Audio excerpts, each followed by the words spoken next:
Hi views, welcome to Filmibeat. Power star Pawan Kalyan సినిమాలకు కేవలం అభిమానులు మాత్రమే కాదు, రాజకీయ ప్రత్యర్థులు ఆసక్తి చూపడం కొత్తేమీ కాదు. ఇటీవల విడుదలైన ఓజీ విషయంలో కూడా అలాంటి ఆసక్తికర పరిణామమే చోటు చేసుకుంది. వైసీపీ సీనియర్ నేత, మాజీ మంత్రి అంబటి రాంబాబు ఈ సినిమా రిలీజ్ కి ముందు ఓ వీడియో పోస్ట్ చేస్తూ ఓజీ చిత్రం బ్లాక్ బస్టర్ కావాలని కోరుకుంటున్నట్లు తెలిపారు. అయితే మూవీ రిలీజ్ కాగానే ఓజీ ఫ్లాప్ అంటూ ట్వీట్ వేశారు అంబటి. ఓజీ విడుదల సందర్భంగా అంబటి రాంబాబు మాట్లాడుతూ, పవన్ కళ్యాణ్ గత 2 చిత్రాలు బ్రో, హరిహర వీరమల్లు అంచనాలను అందుకోలేకపోయాయి. అందుకే ఈసారి పవన్ కళ్యాణ్ కసితో పనిచేశారు.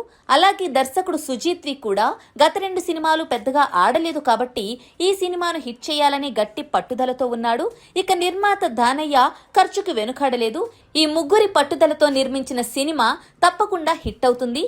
పవన్ డిప్యూటీ సీఎంగా ఉన్నా తన బాధ్యతల్ని పక్కన పెట్టి మరీ కష్టపడ్డారు కాబట్టి ఓజీ సినిమా విజయవంతం కావాలి అన్నారు అంబటి రాంబాబు.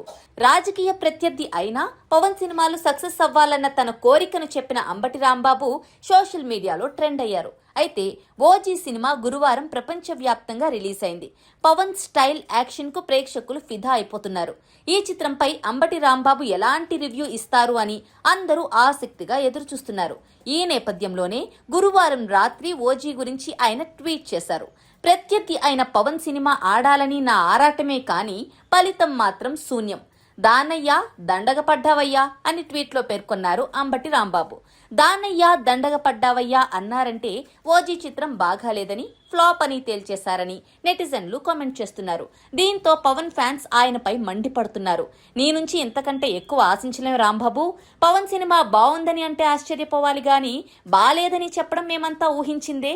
నీ బుద్ధి బయట పెట్టుకున్నావు అంబటి అంటూ కామెంట్లు చేస్తున్నారు. ఓజీ బ్లాక్ బాస్టర్ అని తేలిపోయాక మీలాంటి వాళ్ళు ఎన్ని ట్వీట్లు పెట్టినా ఎవరు నమ్మరని అంటున్నారు పవన్ ఫ్యాన్స్.